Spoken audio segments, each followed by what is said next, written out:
It seems like the only way to have a better production is to have a bigger crew and a more expensive budget. Aren't you excited for the feature? Yeah, and I have a limp the whole time. So I want to challenge us by making my next feature film entirely on a camera like the Ronin 4D. Action, Jackie, go for it. Is that a little stump? Okay. Avada Kedavra! There is a virus that is causing everyone to lose their memories. We don't know where it started. We don't know what happened. Well, you eat the chicken, I'm just gonna squirt you. You're gonna what? But after scouring the internet, there's only short B-roll clips of this camera, a lot of tech talk, and most of it is in slow motion. So I wanted to see, what does this camera look like in a 5-minute strung together film?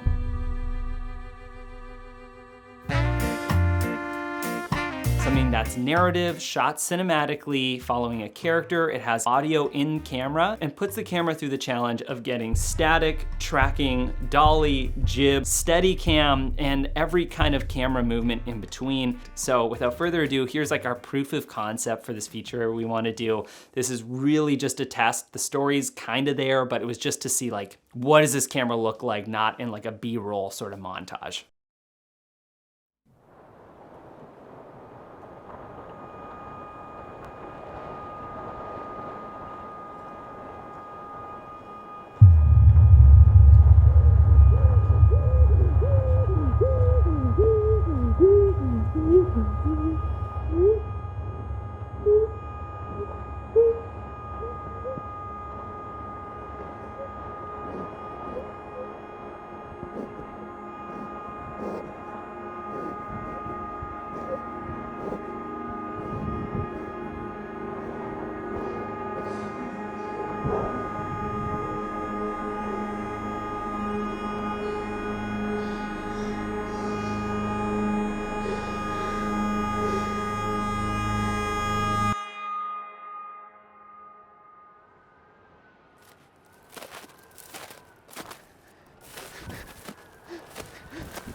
Hey, it's me.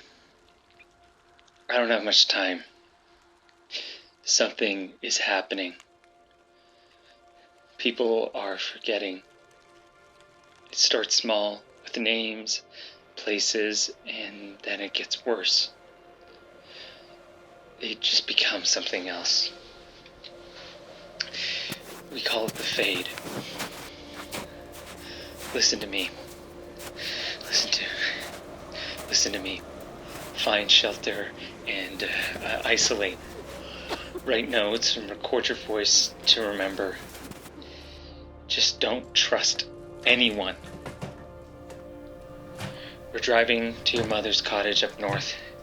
Keep going north. There should be notes and maps on how to...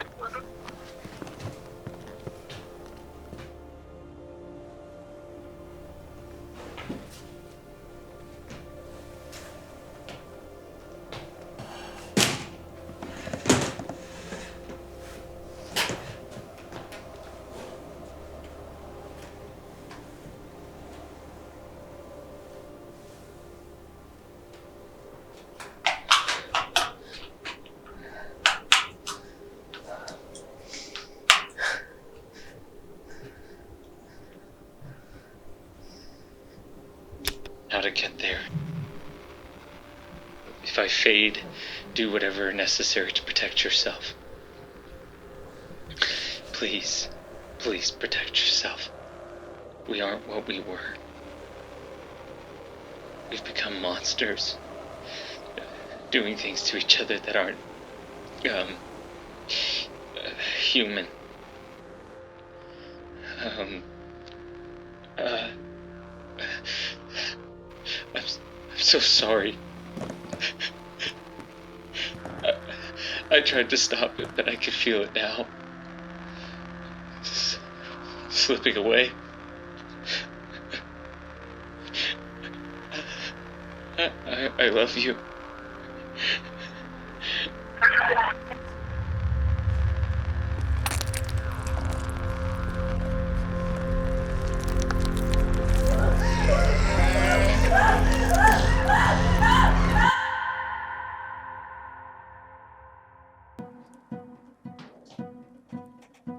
Awesome. Sweet. Sweet. Good stuff, guys. When you shoot in harsh environments, it looks the best when you're sitting warm and cozy in your house, but is the worst to shoot in when you do it because you deal with stuff like wet lenses, tough environment. Okay, so needless to say, this camera holds up to even some of the best setups that I've done, and I will cut to the chase. The 4D will be shooting our next feature film entirely, or at least as much as possible. I'm gonna dive into 4 different aspects to why this camera stands out, starting with the most obvious one, which is stabilization. The camera has this sort of chicken neck thing, which you've seen a lot of filmmakers talk about, so I wanted to put it to the max, trying it out in several different situations. Steadicam, dolly, tripod, slider, and jib.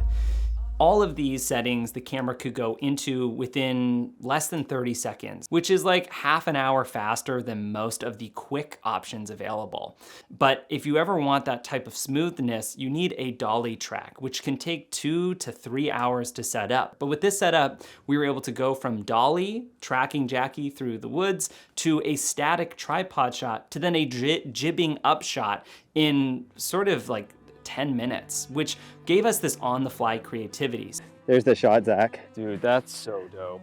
Yo, babe, look at this. So this stabilization, while it can be, the flaw to it is that you start getting obsessed with it. Like every shot, I was like, oh, let's make it a dolly shot. Let's move in. Let's like jib here. What's the motivation? Should I be motivating on her movements? Motivating, oh boy. I think the push in for me was like, she's hearing it, so she presses play, so we're kind of getting the realization. Cool. It's a good question because sometimes I get a little camera movement crazy, so. The most exciting part was actually being able to get static shots so fast.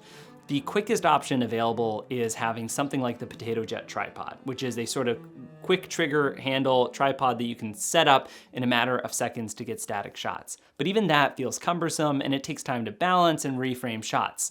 Without a tripod, meaning no feet on the ground filmmaking, which is this philosophy that I've been trying to adapt over the last 2 years, it allows you to move or migrate a shot so much quicker, so the creativity on set is sort of seamless.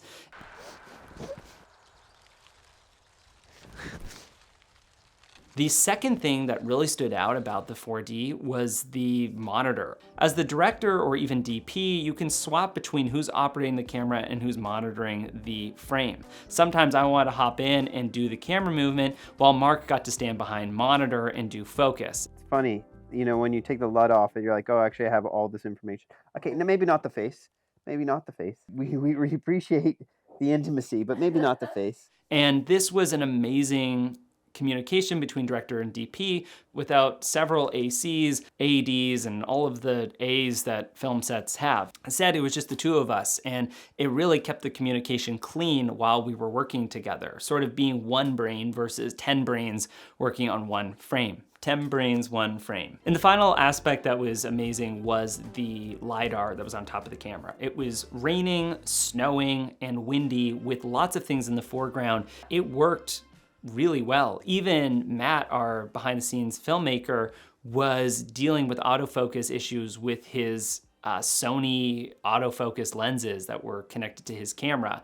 The biggest issue actually was the haze inside the house and the camera's autofocus. So that is where we had to go more manual. The other thing that we did was we had the lavs connected to the camera, splitting it off into 2 channels, so a left and right. The left channel mic I put as a lav on Jackie, and then the right channel microphone I put on the camera as a sort of shotgun mic. And this was so we could get 2 channels of audio from one sort of setup. For those of you who don't know me, I'm a director and sort of a one-man band filmmaker. In the past year, I've shot a feature film, several short films, and gearing up to make my next feature. But the biggest sort of rock in my shoe is the process of making films and how cumbersome they are. It feels like you need a bunch of people on set to get a single shot that could be captured, in my head, maybe a lot easier than what it seems. You guys like this video and what I'm talking about, I have a full course about being a solo filmmaker, and not on the 4D, but more just about being a solo filmmaker, making a film within 4 weeks. This short film that we did, I used a bunch of different strategies that I talk about in the course, like the lock method, one location, one object, one character, one conflict, string that together to make a movie fast with resources that are available. So if you're interested in doing movies like you saw in this, or just sort of this style of cinematography and no footprint filmmaking that I've adapted, you can go take a look at 4 Week Filmmaker, part of the Cinematic Academy, in the description below. Oh, hey friends, Zach here, the editor of this project. Couple quick things. One, this video was not sponsored by DJI, although DJI, if you want to give me one of your 4Ds, because I absolutely love it, I want to shoot a feature film on it. Secondly, if you like the cinematography in this project, this was shot by my good friend Mark Bone. He is an incredible documentarian. He has also a great course called Art of Documentary. If you're interested in documentary filmmaking, go give that guy a gander. One of the best in the biz. And the behind the scenes shot by Matt Azzarello. And then finally, got to give some love to Jackie. Without her beautiful talent and incredible courage to limp through a forest in this project, there would be no movie. So she doesn't have a YouTube channel, but you can go take a look at her on Instagram, or just comment Jackie Rocks in the comments, because she'll love that. Anyway, love you guys, and I gotta finish editing this video now.